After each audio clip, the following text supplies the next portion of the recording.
Recording in progress.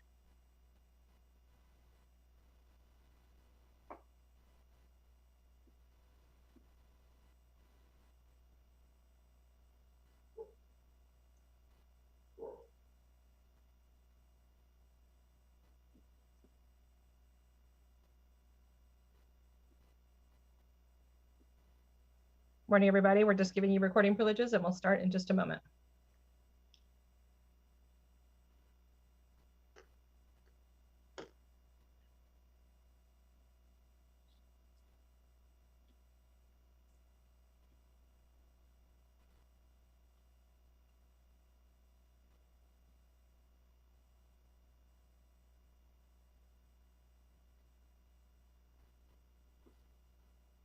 Joanna and Ashley, let me know when you're ready to go.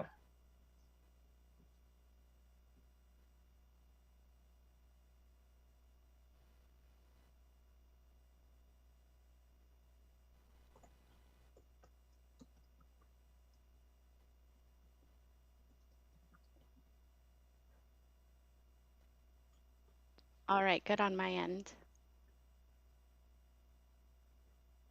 Ashley, how about you? Yeah, we're good to go. Okay, and I see there's someone in the waiting room as well. There's a couple of people in the waiting room. So if you let them in, actually there's more. There's a lot of people in the waiting room. Okay, I'm gonna wait another minute because we just suddenly had a lot of people in the waiting room. Okay, great, thanks. Good morning, everyone. I'm Cassie Sauer. I'm the CEO of the Washington State Hospital Association. We really appreciate you joining us today for our COVID media briefing. I am happy, very delightedly happy to be sharing somewhat rosier news today than the honestly quite terrible media briefings we've had over the last month. You asked us in early December when we thought things would get better, and we said we hoped by late January or early February. And here we are in early February, and things are indeed getting better. But I want to also be clear that better does not mean it's over. Cases are falling, which is terrific, but they are falling from an incredible peak. So they're still quite high. We're just on the other side of the curve. And so we really don't want people to rip off their masks or go to big parties just yet. The COVID activity remains a threat. So please very much help your hospitals and your community by being cautious. But we hope will only be just a few more weeks of this wave. So our panelists and I are going to describe what's happening now across the state. We have Dr. Martin Brueggemann, who is the Chief Medical Officer from Yakima Valley Memorial Hospital. He also works in the emergency room there. We have Dr. Kunal Joshi, who is a hospitalist, a nocturnalist, which means he's a hospitalist at night at both Overlake and Swedish medical centers. And then Beth, has Dr. Bell been able to join us yet? Yes, she is on. Oh, great. Excellent. And Dr. Shakita Bell. Good morning, Dr. Bell. Senior Medical Director from Odessa Brown Children's Clinic in Seattle. For Seattle, where if you call 911, they're... Somebody unmuted? Did we fix that? Okay. I'll start again. Dr. Shakita Bell, who's the Senior Medical Director from Odessa Brown Children's Clinic. From those of you not from the Seattle area, Odessa Brown is a very big and well-respected children's healthcare clinic that's owned by Seattle Children's Hospital. And Dr. Bell can talk to us about what's happening in vaccines, especially for the little kids, which we're really excited about. So I'll start with some of our basic facts. COVID cases are continuing to decline in hospitals. The decline has been most significant in Western Washington hospitals, but it's happening all across the state. What we're seeing is that as people are discharged from the hospital from COVID or die from COVID, there are fewer people coming in behind them to fill the space. So the 7-day rolling average of new hospitalizations has decreased to 304 per day. That's the latest average that we've got. The DOH calculates these, and so it's about a week or so behind. And it was the week prior to that, it was 317. So that's nice to see that going down. That's really helpful and hopeful news. The total confirmed hospitalizations is also continuing to decrease. As of February 7th, confirmed hospitalizations across the state decreased from, on February 1st, we had 1,958. And yesterday we had 1,635. I'll say those again. So February 1st was 1,958. And yesterday was 1,635. That's a 325 case decline, or 16.6%. This is the first week in a while where we've been able to report to you that kind of decline. So that is great. Just a couple of counties to highlight. Hospitalizations in King County were 539 a week ago and are 396 today. That's quite a dramatic shift. In Spokane County, they're falling as well, but not as quickly. They were 196 a week ago and 170 today. And another piece of really good news, you can tell I'm just delighted to be reporting some good news today, is that we have seen a major decrease in the recently from staff who are out of work due to COVID exposure or having COVID infection. So about a month ago, we had 808 staff who were out of work due to COVID exposure or infection. And then a week ago, there were 134. And yesterday, there was 108. So that is a really very good shift and very helpful for hospital capacity, because the capacity is both the number of patients who need care and the number of staff available to care for them. So to have both the more staff available to work and fewer patients to care for is just fantastic news. The confirmed ventilated hospitalizations has dropped slightly. It was 152 a week ago, and now it's to 143. So that's 9 cases, about a 6% decline. I want to emphasize, however, that quite a few of those ventilated hospitalizations, the reason that the decline happens is because people die. It is not, some people recover and some people die. The deaths remain high. There's still 25 to 30 people per day dying in our state. You've heard me say this a bunch of times. I find this number absolutely shocking that we seem to have now kind of accepted as background noise in our state. And it's just remarkable to me. And for folks who are losing a loved one right now, when there are vaccines and treatment, it is very much needless deaths. I don't know if any of you have seen this as a side note, that there's a HHS commercial that I was watching the Olympics last night and saw it, and it was all these faces and saying, get your booster and prevent unnecessary hospitalizations, and it said prevent needless deaths. And I felt like I was it just was kind of very, very emotional to look at, to think people are in our state. We've got 25 to 30 people dying every day needlessly, and the grief they leave behind them, I think, is just a huge toll. So mostly good news, except for the death front, for sure. And another piece of good news is that the decline in cases is allowing hospitals to begin working through the backlog of delayed care procedures. The COVID cases were so extraordinarily high over the last month that just tons and tons of care was canceled or delayed. So there are a lot of very serious types of surgery in this category, and hospitals are working to prioritize them by severity and start working through them. So things like cancer surgery, cardiac procedures, and orthopedic surgeries that are needed for people to be able to walk are really important to get done as soon as we can. So that's exciting. We'll ask our panelists to talk about the kinds of things they're adding back in, but it will be a while, honestly, before we get to the backlog. And I think some folks who had care delayed may be surprised to find out how long it takes to get through them, because you have to remember there's still new people coming in with emergency conditions all the time. I'm going to move on to a different topic, which is the availability of personal protective equipment, especially N95s. So the governor issued a proclamation on January 17th or 18th, I think, that requires all hospitals to operate with what's called conventional levels of PPE. And if you look at the state's definition of conventional status, this is the state's own definition. It says organizations are able to order and maintain levels of PPE for current operations and have enough on hand for a possible surge event. And organizations can maintain a 30-day supply of PPE. And that is absolutely not where hospitals are now. We do not have 30-day supplies, and we do not believe that we have enough N95s for a surge. The requirement for conventional use is burning through the supplies of N95s far too quickly. Being in conventional use requires that hospitals follow the labeling on the piece of PPE. And for N95s, that means discarding the mask after every patient interaction. So about 10 days ago, we made a request to that the state provide guidance that helps preserve N95 supplies while still keeping patients safe. We really do not want to be caught flat-footed without enough N95s if there's another surge. The specific guidance we're asking for is that that hospital staff be allowed to wear the same N95 while caring for several different patients, without removing the respirator. The mask would still need to be changed if it's removed, like if the staff person goes to eat, for example, but would allow a somewhat extended use of N95s. This has been done throughout the pandemic safely, and I think what we're really trying to think about is how do we manage what we have in front of us today, but also not burn up so much of our N95s that if we have another surge, we're really out of luck. So we're eagerly awaiting a response to this request, but meantime, we are growing more concerned each day about depleting these supplies under the current order. At the Hospital Association, we're doing all we can to help our hospitals get supplied. The supply chain issues are a national problem. I mean, they're about N95s, they're about groceries, they're about everything, cars. We have a terrific partner in 3M, and so we have aggregated orders from our members. We placed an order with 3M for 1.6 million N95s.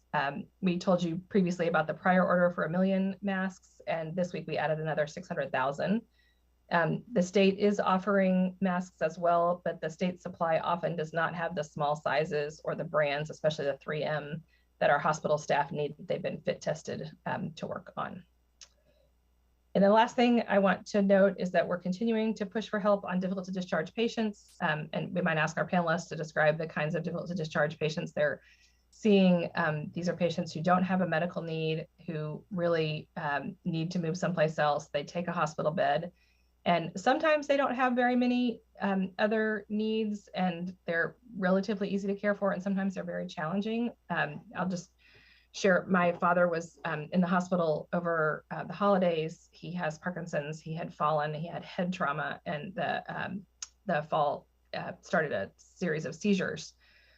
And so I thought his medical needs were really complex, and that we were I was there with him in the hospital, that we were a tough family to deal with. And then 2 doors down from him was a patient who about every 3 seconds said, "Help, help," and kept trying to get out of bed and was a fall risk. And the nurses were talking about this person to us and said, and I would say to them, "I know this is a tough time. It's the holidays. You all are, so sorry that we're here and that we're so challenging to deal with about my father." And they were saying to me, "You are easy.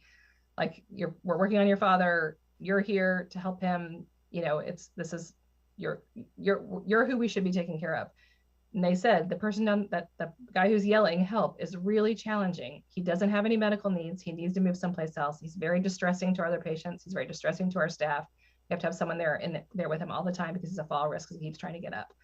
So it was just really interesting to see that, to think, I thought we were so complicated and we're so challenging, and for them to say, this is what's wearing us out. And so we continue to really call on the state to move quickly to help move these people out. They do not belong in the hospital. They are not receiving hospital level care.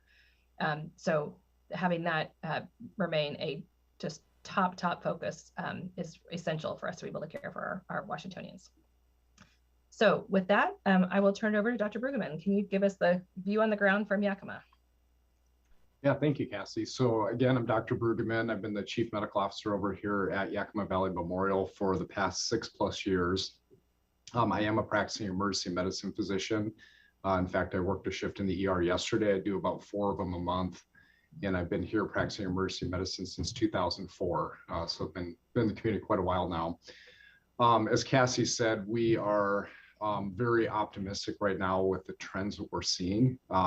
Yakima has had kind of a rough road throughout the pandemic. The pandemic started in the Seattle area, but really Yakima kind of bore the brunt of that first wave, and every subsequent wave has kind of been particularly hard in our community. So it's been a long struggle for a couple of years now, and it's really taken a toll on our staff. And Omicron was really no different. We had some new challenges with Omicron that are finally loosening up. With the previous surges, in a lot of cases, we were kind of running our own race. And so one of the benefits of that is when we were seeing really high numbers of patients, we did have the ability to offload patients to Seattle and other markets. And that was not the case this time. So one of the things we really struggled with this current wave was getting patients out. So we were having patients holding in our ER that needed care we can't provide here. They needed places like, a tertiary care center like the University of Washington or a Virginia Mason or something like that. And there just physically weren't beds or ability to get them out. And so we had patients waiting days sometimes for transfer. More recent, last couple of weeks, so we're finally starting to see that break loose with the hospitalizations dropping on the west side. So now we are able to get those patients out. So that's probably the single greatest benefit. Staffing was also a huge challenge for us this time around. We've lost quite a few staff due to retirements, people just leaving the profession, as we're seeing across the country. And with the kind of blossoming of all these traveling jobs where nurses can leave and take a traveling engagement and work, earn 3 times as much money, makes it really hard. We are a safety net hospital. We're about 75% government pay. So we don't have a large commercial base to kind of keep the hospital afloat. So we can't really compete with, some of these bigger organizations that can pay the traveling costs. So it's been really hard on us. At the peak, we had close to 10% of our workforce out at one point with either COVID or COVID-related symptoms. That's also changed pretty dramatically here in the last couple of weeks, and our absenteeism is about half what it was just a couple of weeks ago. So that's also a huge positive trend. We do have both FEMA on site. That's awesome because those are clinical people. So those are nurses, respiratory therapists, NACs that are at the bedside providing care. We also have the National Guard here in our ER. They're a little bit more limited because they can't do any clinical roles. So they're stocking carts and helping clean rooms, things like that. Still very, very grateful for the support, especially a week or two ago when we were having such huge staffing shortages. But overall, definitely things are looking up. Today, we dropped under 50 COVID patients in our hospital. We had peaked close to 70. So definitely, definitely a positive trend and reason for optimism here. I think that's the main thing. I mean, Cassie talked about the procedures that are being delayed. One of the challenges that this happened really in the last couple of months is it's not all COVID. COVID certainly grabs the headlines, but we have delayed so much care in the last couple of years that it kind of catches up with you after a while. People don't get their necessary follow-up appointments. They don't get their normal health maintenance exams. They don't get their colonoscopies, all the different things that they need. And you're just kind of kicking the can down the road. Then they show up in my ER and they're incredibly sick. They need ICU level care. And we just don't have that capacity in the state during a surge. And so a lot of what was really vexing us actually was non-COVID, but it was getting delayed and getting pushed out, and resources were so limited because of the COVID challenges. The other thing that really has hurt us is there's been a huge blood shortage. I'm sure you guys have read about in the national media. We just as a reference point, our organization in December was using about 115 units of red blood cells per week across the entire organization. We do trauma. We have a very busy OB service where they have postpartum hemorrhages. We have a GI service. So we take in GI bleeding patients from surrounding areas. And so we went from 115 units and got put on an allocation of just 50 units a week. So over half of a drop off in blood products. We had to kind of figure out overnight how to deploy those blood products in the most beneficial way. So we're really hoping that the Red Cross and other organizations that procure this can kind of get their staffing figured out, because that's our understanding. It's a staffing issue with them as well, and kind of replenish the blood supply so we can go back to normal operations. So we really need people out there donating when they have opportunities. And I could keep going for 2 hours, but I'm sure Cassie's kind of probably doing this right now, saying keep it short. So thank you. And thanks for also adding in the blood supply issue, because that is a statewide issue for us right now. And so very much encourage your viewers and listeners and readers to consider donating blood. It would be very helpful. And my understanding is that capacity received donations, as has happened with all of us. The number of staff that are calling out because they've been exposed to or have COVID has declined everywhere. And so I think the capacity to receive donations has increased in the blood banks. All right, Dr. Joshi, we'd love to hear what it's like caring for these patients, especially overnight in the hospital. Thank you, Cassie. Thanks for having me.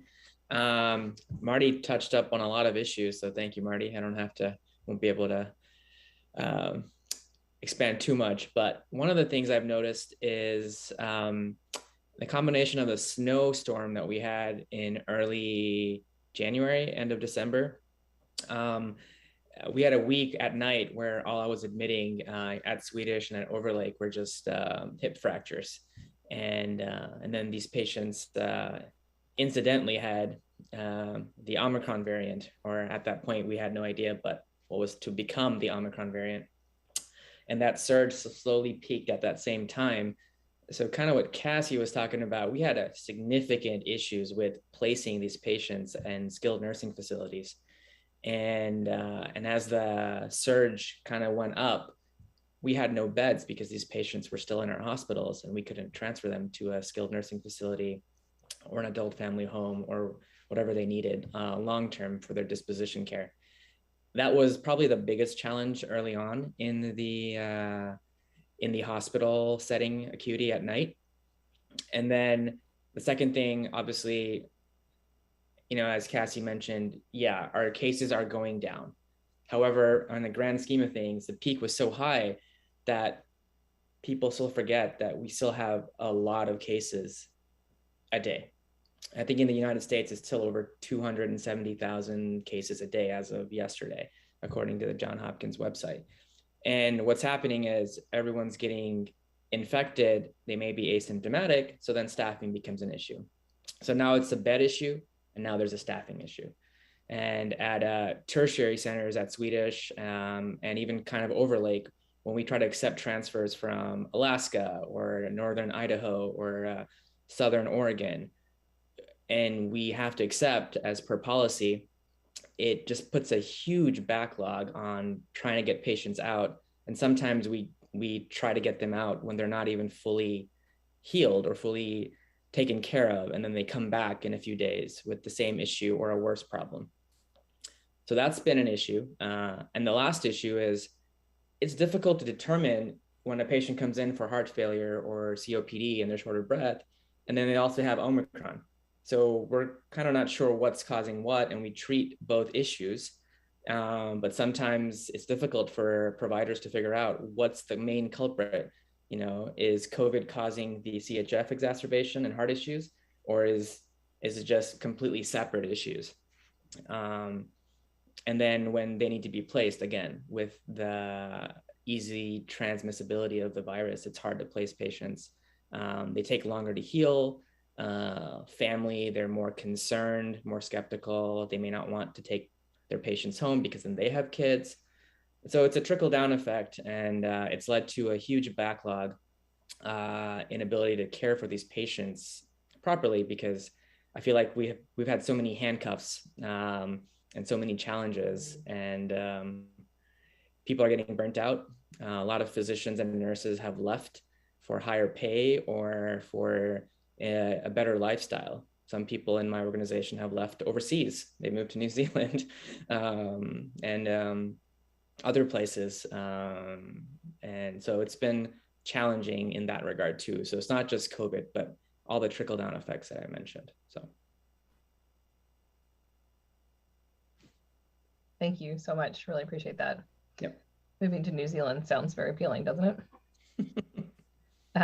All right, Dr. Bell, we'd love to hear from you, especially focusing on how you're feeling about the vaccine expansion on the horizon for kids, and what's currently happening with those who are eligible. Yeah, well, I feel great about that. I mean, not as good as moving to New Zealand. That sounds even better, but yeah, so we're really excited. The Pfizer applied or submitted to the FDA for EUA for kids 6 months to 4 years, and the FDA will be considering that on February 15th. It'll probably take at least a week after that to get approval from CDC and then from the state. And then the state actually has to deliver the vaccine, when we were being told we'll probably have limited supplies, kind of like we did at the start of the 5 to 12-year-old. So we're looking at end of February, beginning of March to start vaccinating. And I just urge people to stay patient, like we did when the 5-year-olds got approved. A lot of people wanted the vaccine that day, but we'll be able to vaccinate everyone who qualifies for the vaccine within a couple of weeks of the announcement. And most places that vaccinate, like my own clinic, are already preparing. We're getting very excited to vaccinate the babies. And as many of you have heard, booster shots have been approved for kids over 12, and then third dose vaccines have also been approved for kids over 5. So people who have immunosuppression, who have high risk for COVID infection can get a third dose, which is a primary dose, and then people over 12 can get booster doses. So it gets a little confusing, right? Sometimes we call it a third dose, sometimes we call it a booster dose. If people have direct questions, I'm happy to answer them, but the concept is people who have different immune systems or lower ability to respond to the vaccine actually need 3 doses in their primary series, and a booster is for all of us, no matter what your immune system is doing. It's a whole nother step in the series of vaccine. Overall, we're doing okay. I think Omicron hit kids harder than we had seen in the past in terms of number of children getting infected. The severity wasn't nearly as bad as Delta in terms of number of children who required hospitalization, and certainly number of children who required ICU level hospitalization remained relatively stable or a little bit lower than with the other spikes. But ED utilization and urgent care and trips to your primary caregiver went way up with Omicron. We saw lots and lots of kids, and we're still seeing lots and lots of kids coming in who are symptomatic, exposed, or positive. One of the things a lot of people have been asking about is what's going on with multiple inflammatory systemic MIS-C from COVID. And I can tell folks that even in the worst of the flares, it was not a very common complication. I think we had a total of 25 children when with the Delta surge. I will say that what we have noticed, which is really neat, is that with the vaccination, that the risk of MIS-C after COVID has plummeted. So the early numbers looks like it's a 75% decrease in MIS-C in children who have had the vaccine and then subsequently get the infection. So the vaccine is very protective for preventing MIS-C. And then the other question we're getting a lot about is long-term consequences of COVID infection in children. And what we have been seeing over the entire course of COVID, not just for Omicron, is an increased rate of diabetes. And it's both type 1 and type 2, which are totally different processes in your body. And that's why it's been very interesting for our endocrinology partners to understand what could be driving this side effect of COVID. It looks like most of the children who are being diagnosed are diagnosed around 30 days after COVID infection. So they have recovered, and this comes later. It is not necessarily related to any other COVID symptoms. So just because you still have a runny nose and cough, does not seem like it's a driver for diagnosis of type 1 or type 2 diabetes. But one of the things I like to note is that we have found both in adults and children that obesity is a driver of worse outcomes with COVID infection.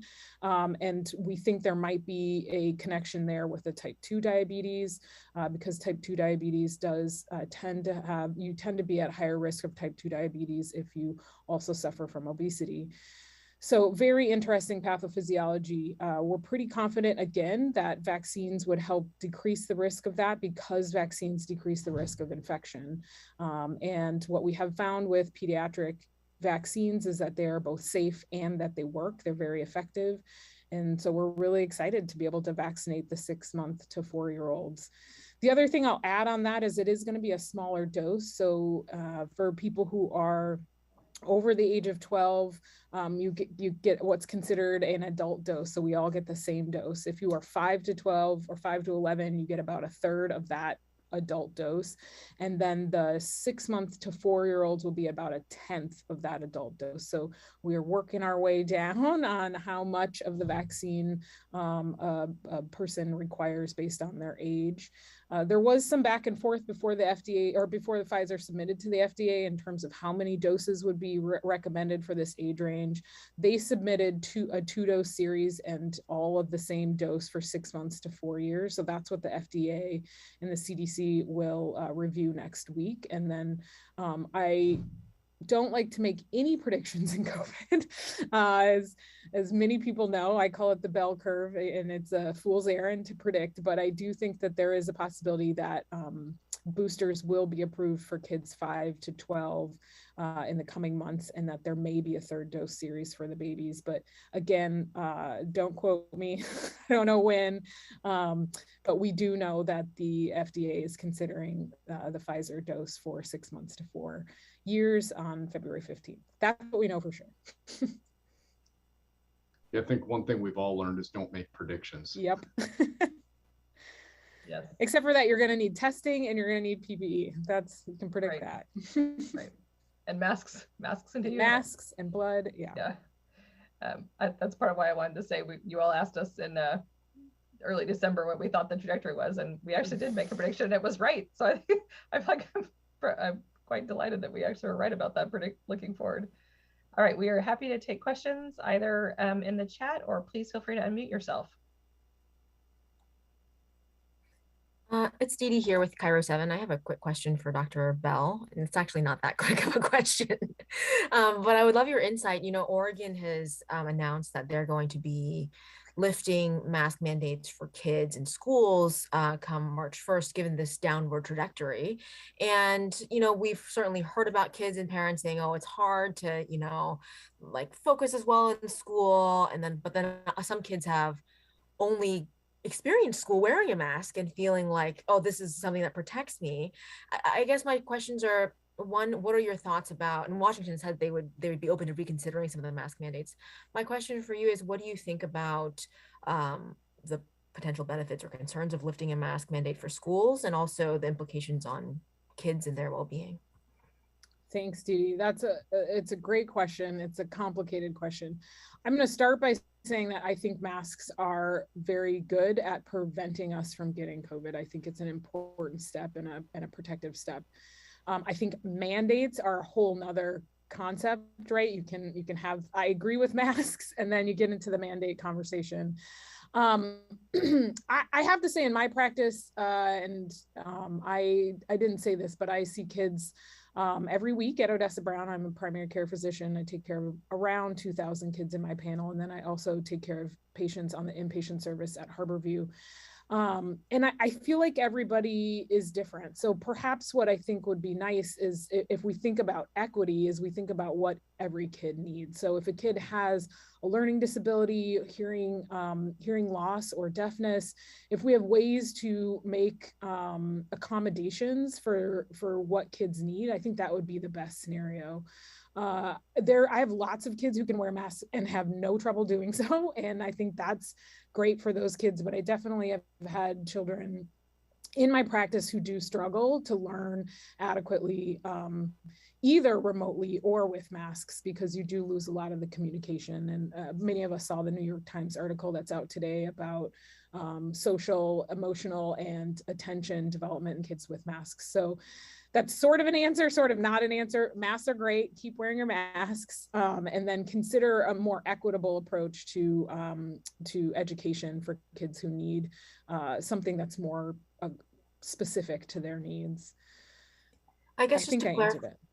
I guess just to clarify, do you think that once the state decides, you know, we can lift this mandate, especially seeing neighbors like Oregon? I mean, do you think it's practical to, I mean, once it's lifted, then there can be this variability between kids, right? Instead of just this blanket approach where everyone is asked to wear a mask.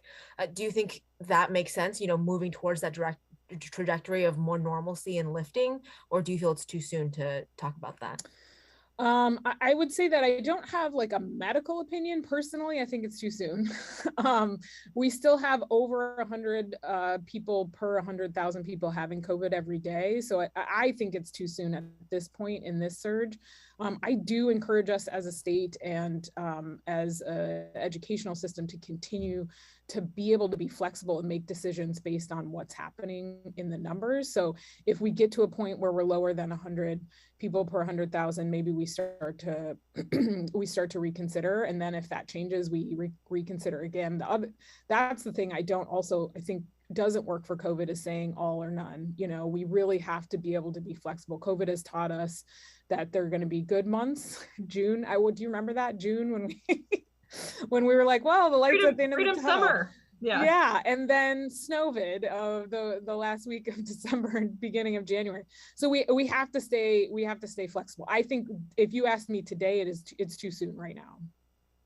I agree with that. I think, as we were just sort of saying before, that making predictions about COVID, I think that's a good description. It's a fool's errand. We don't know. We've had the freedom summer. We all thought things are going to be great, kind of mid to late June. And then it just got, smashed by Delta. And then around Thanksgiving, it was like, hooray, we're all giving thanks that COVID seems to be done. And then Omicron came along. So making a plan for a month or 2 months from now, when we don't have enough information, seems just doesn't seem wise. And it also seems like that's the kind of decision you could make fast. You could say, like, we've seen the cases decline. You don't have to set up infrastructure to remove masks out of schools. You could just say, starting next week, starting a week, we're not going to require masks any longer. But I want school to be able to stay open, and I think that is definitely a worry, that if you remove the masks, that you could end up with a lot of outbreaks and having schools close again. And it seems like keeping schools open should be our top priority. Dr. Joshi, were you unmuting yourself? Were either of you unmuting yourself to say more about this? I was going to add on, at the peak of Delta, we were seeing about 7,000 new cases a day statewide. And at the peak of Omicron, it was well over 70,000. So it's a tenfold increase. And so even though the numbers have come down, we're actually still over the Delta peak in terms of the numbers of new daily cases. So just to put this a little bit in perspective, yes, things are a lot better, but to say that we are out of this and we can all let our guard down is very premature right now. This does need to be a partnership. I agree completely with that. In an ideal setting, when we get to the conditions we had at the end of June, we'd be able to say, hey, I think we're okay to take our masks off and kind of go back to more normalcy. But then you need to also have that partnership to say, kind of halfway through July, okay, guys, numbers are going up. We need everybody to kind of buckle down here and try and nip this one in the bud. And unfortunately, by the time you get the message out and people start to comply, you're so far into the surge that you can't catch up. So that's one of the challenges. Thank you. Okay, a question about N95s. The State Department of Health is asking all of us to wear N95s. That means all of the state. My local Fred Meyer was giving away N95s from the state for free, yet hospital workers don't have enough. What is your response to the state? So I think these are, and I would love for other folks to comment, we are talking about the medical grade N95 that staff have been fit tested to that fit their faces. The N95s that are being given out at Fred Meyer they don't fit that bill. And those are hard to find. And especially people people really want 3Ms, and they really want some of the small sizes, super hard to find. So anyone like to comment on the supply of N95s and how they're different from the Fred Meyer bins of N95s? I think like you said it, Cassie, it's the fit testing. So all of us in the hospital have to actually undergo fit testing where they put us under a bubble. We put the N95 on, and then they actually spray a sugar spray and see if we can taste it. And so the particle size of the saccharin molecule is large enough that you shouldn't be able to taste it. So very specific. These are really tight fitting, kind of validated masks. The ones that they're handing out at Fred Meyer, you may have been able to buy at Home Depot way back at the beginning. They still have that filtration, but they don't have the fit. And so they're certainly better than a paper mask, but they're not the kind of mask you're going to need to go into a COVID room where there's COVID, literally a cloud of COVID in the room. You got to be in there for 15 minutes. The other thing I would say is that I believe, having my own self having some of these masks and a lot of friends who've gotten them as well, the N95, the Fred Meyer kind of N95s, is that those masks that I have, I wear them a bunch. I wear them over and over again. And so I think that what we're concerned about is the requirement that every new patient, you have to have a new medical grade fit tested N95, which are hard to come by. Keith Eldridge, let's unmute you and have you ask your question. Then that'll give me a chance to read through some of the other questions.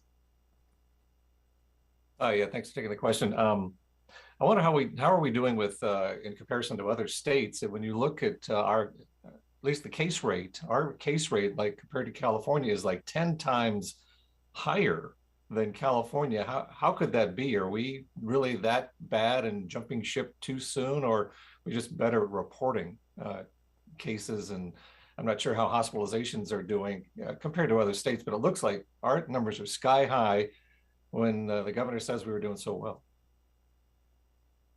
Anybody want to comment on that? I haven't looked at the California numbers, I will confess. I haven't looked at them either. There's different paces that people get it. So here in Yakima, we actually weren't that bad when things were surging on the west side. And then as the west side started to recover, we are actually getting hard. And the same thing happens nationally. You saw it on the East Coast really bad before we really got any cases here. So I don't know if that's what's at play, but like Cassie, I haven't really paid attention to those regional numbers. That might be, Keith, that might be a good question to ask the Secretary of Health. I apologize that we can't answer. Dr. Joshi, do you have a response? Yeah, I was just going to respond to Keith. I don't have the numbers at Overlake. I do have the numbers from Swedish, and they were at the highest number or close to the highest number we had compared to the Delta variant and the original pandemic in March of 2020.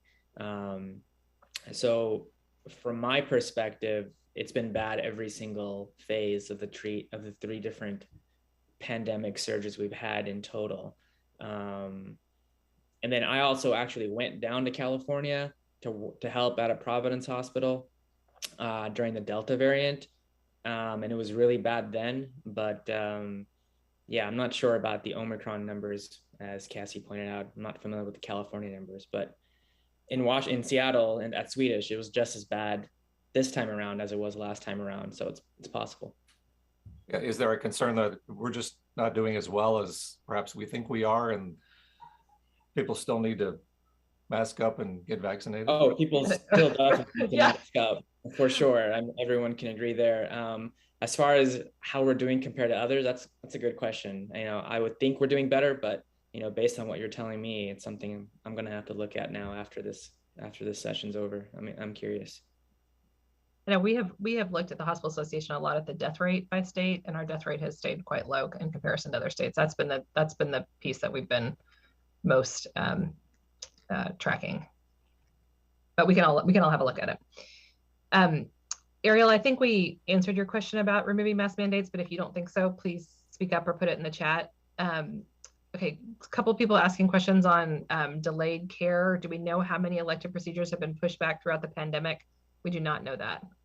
We don't have we just haven't tried to count it, but a lot. Anybody want to wager share any data or describe the kinds of procedures that have been pushed back? Yeah, I can say that all elective procedures in the month of January were pushed back just by all the hospitals in Seattle. As far as definitions, if it's not life-threatening, it can wait. So that's all I have for that. Marty? Yeah, we want the definition of anything that would cause harm if delayed longer than a certain given a time, and then we kind of flex that time period based on resource availability. And we really haven't been we have not caught up since the beginning. And like I said, some of the stuff you're actually seeing come into the ER are things that probably could have been nipped in the bud if people could have gotten their gallbladders taken out a year ago or whatnot. But things get put off. It's not always the hospital or the surgeons putting off. Sometimes it's the patients. They say, look, I know this is getting my gallbladders out elective, or at least from their standpoint it is, and I don't want to go into the hospital when they're having problems or there's COVID all over the place. And so they put it off. They put off going to their primary care doctor, then things just kind of get out of hand.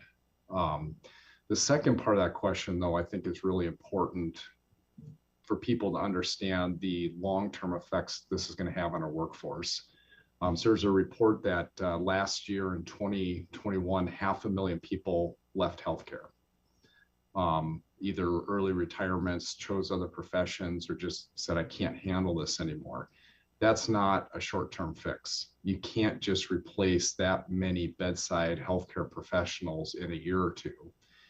And so we had some short-term significant pain trying to maintain staffing levels for patients during the surges, but there's an underlying shortage that is not going to go away for years to come. We will feel the effects of this from a staffing standpoint for years and years to come.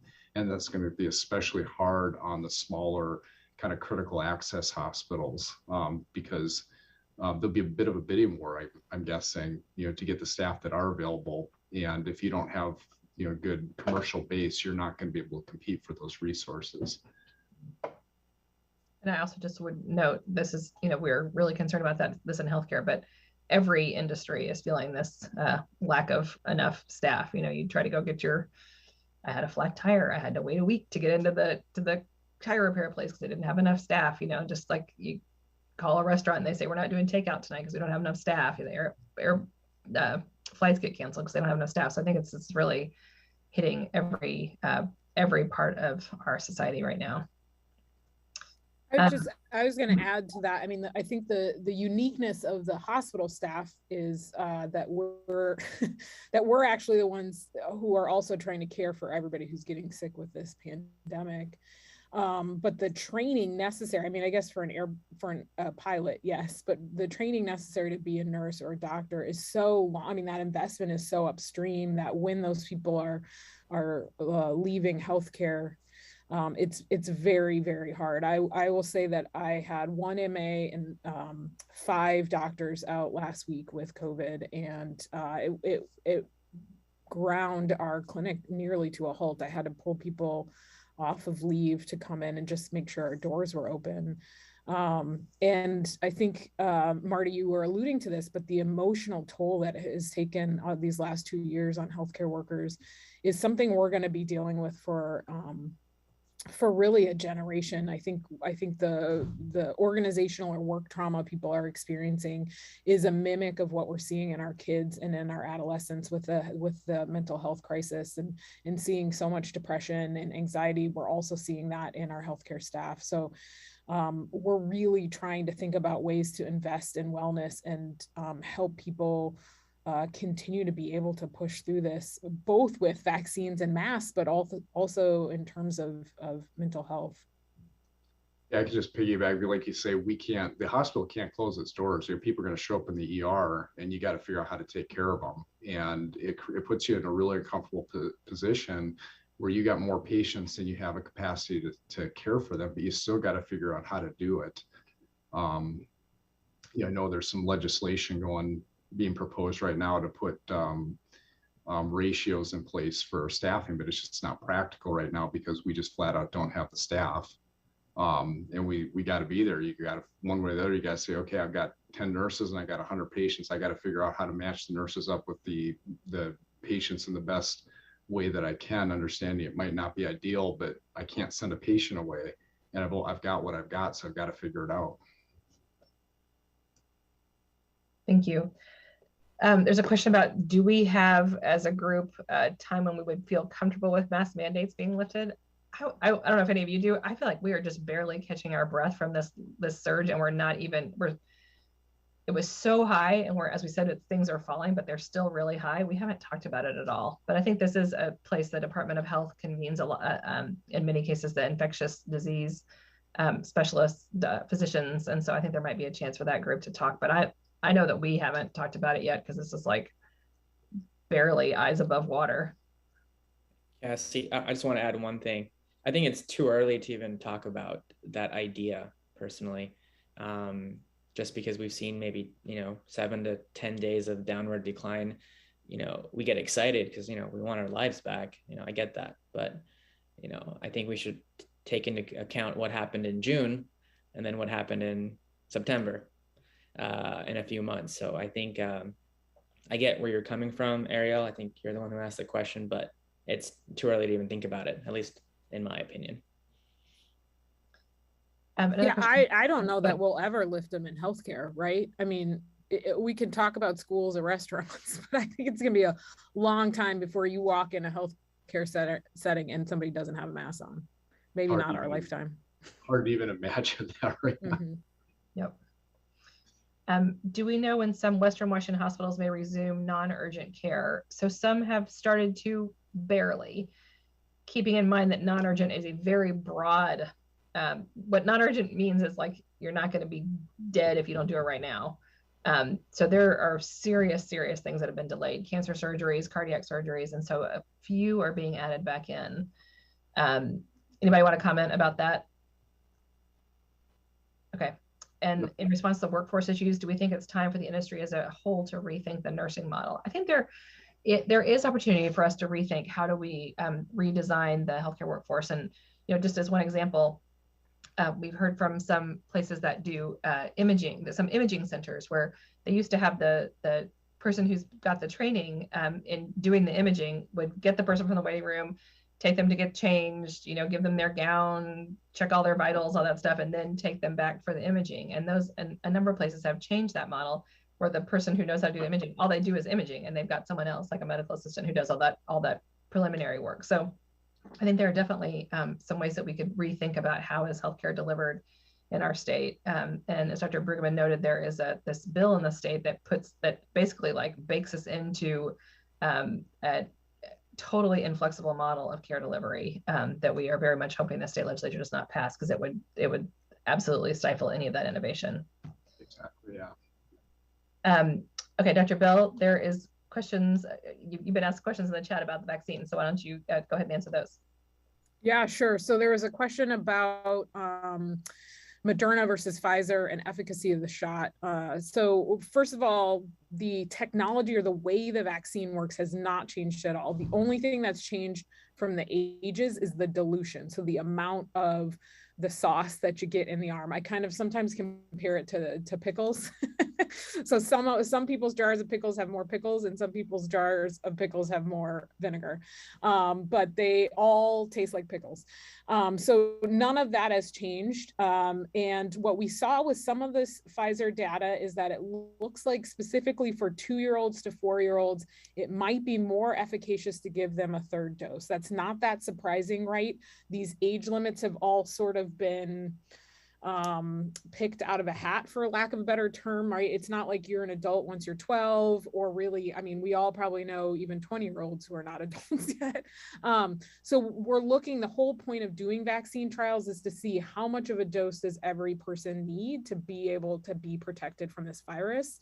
That doesn't mean that the vaccine doesn't work. It just means that different people are going to need different dosing, which is really common. We already see that with our booster shots and with our folks who are on immune suppressant medications or have conditions that lower their immune system. So that is to be expected. My advice has been the entire pandemic is to get whatever vaccine you can get. Right now, I do not think Moderna is going to beat Pfizer to the finish line in terms of who's going to have what available when. I think Pfizer, because they've already submitted to the FDA, will be the first shot available for that age range. And therefore, I think that is the direction to go. We should get the vaccine that you can get. The other thing that comes up a lot is my kid's turning 5. Should I wait till I get the 5-year-old dose or should I get the 4-year-old dose? I always recommend getting the vaccine that's available. These studies have included thousands of children, and then after vaccine rolled out, the CDC through VSARES has included millions of people. We know that the vaccine is effective. It is not necessary to try to strategize when you're going to get it. Just get it when you can get it. As soon as it's approved, I would recommend it. And then Sally, I think you had a great question. Maybe if you want to come off audio and repeat it, and then I can answer. Yeah, so thank you. My question has to do with the families you're seeing at Odessa, which might represent people in poverty some of the time, and what kind of attitudes they have towards both the vaccine for 5 to 12 and the potential vaccine for 6 months to 5. Yeah, great question. So the state does publish all of our vaccine data in terms of rates. And probably many of you have seen like where Seattle is, or King County, or the state.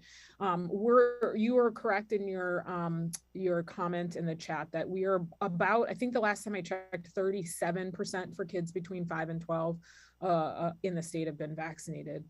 I have seen some trends, I would say, in terms of King County. The racial, ethnic, and socioeconomic trends are still pretty consistent or equitable, in that most people in King County have access to vaccine and most people are getting vaccinated. And we're not seeing differences on an equitable standpoint. I would say that's not the case for the entire state, though. what we've noticed throughout the pandemic since vaccines became available is that people want to get vaccinated by people they trust, and they want, especially with children, they want to go somewhere that takes care of children. So, and we saw that, right? We didn't have 5-year-olds showing up to CVS. We had 5-year-olds showing up to their primary care clinic or hospitals, and that's essentially what we're all prepping for. The state is really cognizant of where the vaccine needs to go. So, for instance, when 5 to 12-year-olds got approved, the places like our clinic, Odessa Brown, was able to get the vaccine in that first wave so that we could start vaccinating, versus pharmacies, which came a little bit later, and not because they're not important places, they're just not as likely to have 5 to 12-year-olds. The other thing that we've noticed is that the conversation around vaccine hesitancy really needs to be more around vaccine availability and availability to information. The reason why we're seeing communities of color and communities in lower socioeconomic demographics being a little bit slower to be vaccinated is because they have less information, less access to true information, and less ability to have a conversation. So one of the things we did at Odessa Brown, for instance, is one, we're giving vaccines 6 days a week, anytime we're open, no appointments necessary. We'll vaccinate anybody in the family, any age, just really trying to lower as many barriers as possible for people. You don't have to be like, what am I doing on Thursday at 3 o'clock? Just come in, you get off the bus or get off the train and come on in. But the other thing is really having opportunities to have conversations, ask questions like we're doing right now, but doing that in the community with churches, with community centers, with nonprofit organizations, and really letting people see themselves reflected back. So one of the beautiful things for myself at working at Odessa is 75% of our staff is BIPOC. So we can have these conversations and you can feel like you're talking to somebody from your community and getting your questions answered. I think combating misinformation has been a full-time job, but it's an important job for those of us who are dedicated to trying to save everybody's lives. So I would say, in summary, Sally, that I expect it will be similar to the 5 to 12-year-olds, that we will have an initial rush, a group of people who want it right away, first day, and then we'll kind of slowly be eking away and chipping away at getting as many kids vaccinated as possible. The only other thing I'll add, sorry, I'll wrap up, is that our children are under vaccinated for all vaccines right now. We saw a lot of people avoiding the doctor's office during the pandemic in order to stay safe and stay at home, but that means that childhood vaccines are down. Overall, the estimate in the country is 40 million children are under vaccinated due to COVID. So we're trying to also roll out childhood vaccines with this COVID rollout vaccine as well. So come on in and get all your shots at the same time, because it's perfectly safe to get multiple shots with your COVID vaccine. I'll stop talking, sorry. So much information. Thank you, that was excellent. Really appreciate that. David, you have a question about 4th doses and boosters for immunosuppressed patients? Yeah, I saw a press release last week and I was talking to Dr. Duchin about this, but he didn't really have an answer, kind of caught him flat-footed. And I didn't try to do that, but yeah, I saw a release about a 4th dose for immunosuppressed patients. And I was wondering what would be the timeline from the 3rd dose to the 4th dose? And I kind of asked this sort of on behalf of my wife, because she is immunosuppressed. It's been over 3 months since her 3rd dose. So what is the correlation there? Like what should people do there?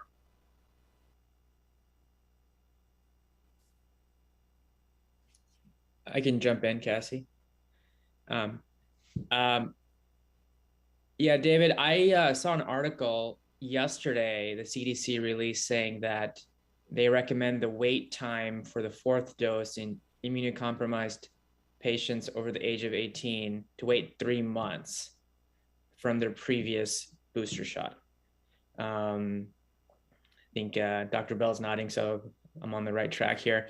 And as far as the data, I haven't read too much into it, so maybe someone can jump in, but the numbers I saw were, in general, they recommended that, or the numbers I saw was 97% safety to get the 4th dose after the 3 months after the 3rd dose. But as far as more details, I'm not quite sure, David. I'm not sure if Marty or Dr. Bell knows more, but that's all I kind of briefly read on a press release from the CDC that came out just yesterday. Your question falls into the category of like, we're all learning things about COVID. About every 3 minutes, we learn a new fact about COVID. So Yeah. would really encourage you to, and for your wife and any other folks who have this question, to check in with their primary care physician to get the latest information about this. This disease and our response to it evolves all the time. I believe I have gotten through all of the questions. I'm going to just pause here and see if anybody thinks I missed their question in the chat. Okay, we do not know, I don't think, Beth, when we're going to have another briefing, probably 2 weeks from now. We would love it if we didn't have to have one, because that would mean that there's nothing to say around COVID. We keep dreaming that we don't have to do these because there's nothing to say. So we'll let you know about that. February, Beth in the chat, February 22nd is our next briefing. So thank you all very much for joining us. Thank you so much to our excellent panelists. Someone asked a question of like, do we still think it's important to wear a mask and get vaccinated? We will leave you with the knowledge that it is so important to get vaccinated, get boosted, wear your mask. This disease is still circulating and you don't want it. Even, the folks I know who've gotten it recently who are fully vaccinated, they feel cruddy for kind of an extended period of time. Like, I hate feeling cruddy. So, just even if that's the case, do everything you can to not get yourself in that situation. Thank you so much for joining us, and we'll see you on the 22nd. Take care. Bye.